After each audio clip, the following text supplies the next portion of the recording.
So I told my mates a joke about chemistry, but I didn't get a reaction because it's a chemical reaction. Shut up. Perfect.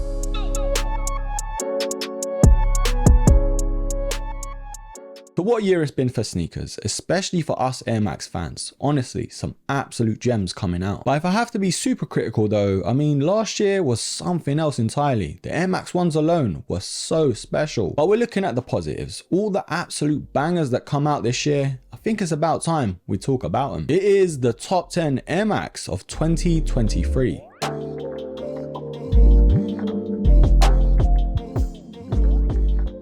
Now look, top 10s, they're all subjective. I mean, someone's number one might not even make someone else's list. But these ones for me are the ones that stood out the most. So comment down below your top 10. But starting off at number 10, it is the Air Max 97 Gold Bullet. Now the silver bullets of course come out last year, and that one was a very popular one, even though eventually they went on sale. But all the people that wanted to get them of course did, so that was good to see. Now yes, granted the gold bullet isn't as popular as the silver bullet, but in my opinion it's still one of the best to come out. One of the most iconic colorways to one of the best Air Max. This head turner definitely had to make this list no matter what. Now for all the Air Max ones to come out this year, this one was something I didn't see coming. At number 9, it is the Air Max 1 Athletic Department, aka Batman. Now although it's not officially called Batman of course, but it just reminds me of the old school Batman outfits. But officially I think it is called Lightbone or something like that. And the random drop on Nike.com, not even on the sneakers app, no one saw coming. And also they were pretty limited at the time on the first drop, and I know we had like a second drop recently and a lot more people scooped them up. But honestly, there's just something about this colorway. I can't put my finger on it, but I just really do like it. I guess it is something different, and the whole athletic department thing kind of set off a different type of vibe. Of all the million Air Max 1s to drop this year, this one defo stood out. Now at number 8, it is an actual retro, but this one I think Nike got it spot on. It is none other than the Air Max 1 Shima Shima.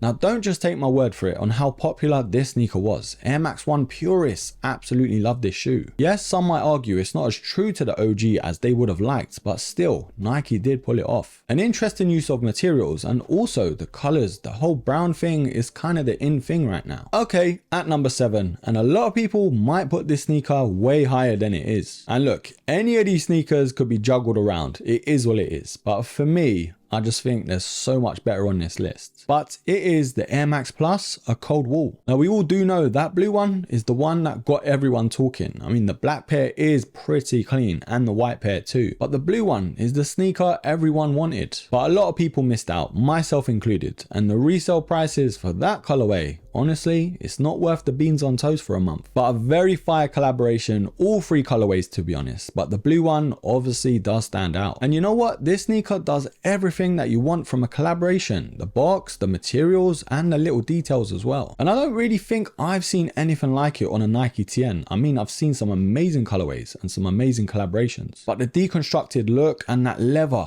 honestly, is so damn buttery. An amazing collaboration and one that was done well. Now at number 6, this one is kind of cheating, I'm not gonna lie. But at the same time, I couldn't pick one over the other. But a joint number 6, it is the Air Max 1 Crepe Soft Grey and the Air Max 1 Escape. Now I've had both of these sneakers in hand and obviously on the channel, but I only kept the soft grey. Now it's nothing to take away from the Escape, honestly, such an amazing colorway. But for me, the soft greys just do something a little different compared to all the other Air Max 1s to come out this year. The use of that suede alone was something I needed to have in the collection. And don't get me wrong though, the Escapes are so fire. The little details, the colorway as well. And maybe subconsciously, I kind of feel like it's a little too similar to the Liverpool pair. But at joint 6, I couldn't really pick one without the other because they're both looking so good. Now as we make our way to the top 5, I think this next sneaker was probably the most hyped. There was so much controversy behind it, and some people really liked it and some people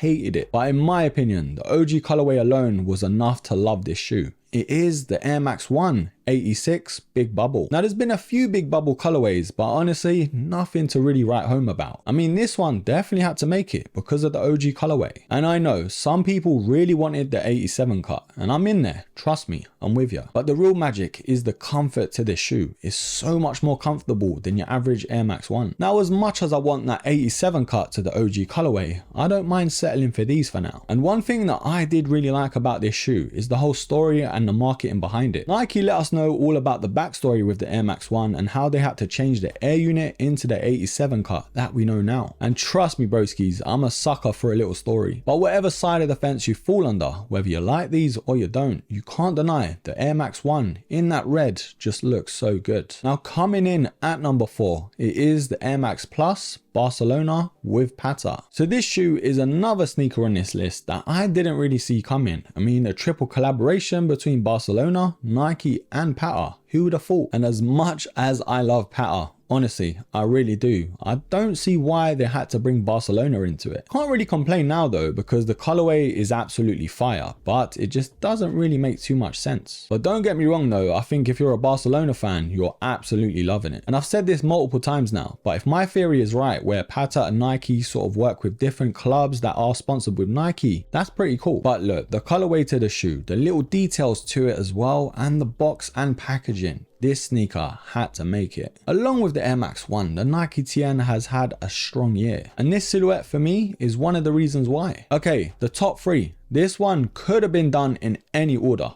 Honestly, it was so close. Another silhouette to have an absolutely amazing year. The Air Max 95 Hyper Turquoise. Now I've spoken time and time again about the 95s and how much I love the shoe and how much I rate it. And I was so glad to see this colorway come out. I mean, it was a JD exclusive at first, but then it sort of got a wider release. And this was by far one of the most popular Air Max to come out this year. So many people liked them. The only gripe I can have with the sneaker is it came out a little too late in the year. Imagine this came out like 4 or 5 months ago. We could actually wear this in the summer, but it wasn't meant to be. But with all the nitpicking aside, this colorway is one of the best this year, not only to the Air Max 95 but overall. Now coming in at number 2, a very similar situation. It is the Air Max 95 Black Neons, aka Reverse Neon. So the same setup with the Hyper Turquoise. It was a JD exclusive, then it got a wider release. The Black Neon had to edge the Hyper Turquoise only because it resembles the OG Neon Green, and I just love the hits of the green with the black on this shoe. It's stealthy enough to pull off with so many different outfits, but it has the right amount of color to stand out. But look, whichever colorway you prefer out of these two, honestly, both are so damn good. And I was only meant to get one broskies, but here we are. But at number 1 though, a very special collaboration, the Air Max 1 Size Considered. Now of all the problems that I had with this shoe, the likes of the QC that was terrible, the limited drop and the sort of underwhelming drop, and also the box, there was nothing that really screams collaboration. But yet I still gladly put this at number 1. And it's no surprise that the Air Max 1 has had a ton of drops to come out this year and last year. But this one, in my opinion, is one of the best. I don't think it's Size and Nike's best collaboration, especially to the Air Max 1, but it's still very nice. I love the hits though to the furry suede, the browns, and that sort of denim look as well. But look, waffling all said and done, this is my top 10, but comment down below and let me know if you got any of these from this list or if you would change any of my top 10. And I know I missed out a lot, so let me know in the comments. But broskies, as always, don't forget to like, comment, subscribe, share, and until the next episode, take care. But honestly, there's some shove. What are you chatting about? Do you even know? Some of the Air Max 1s alone. Wow. Yeah, smash. Just say something and mean it instead of sewing and butting and letting you counteract what you are saying. 20 years on, Nike did that. And yes, you could call me a Patta fanboy. Fanboy. Nah, bruh, it's not worth the beans on toast for a month. Next one, crept, soft crept, Conan. But look, we've been waffling, just because of the reminiscence.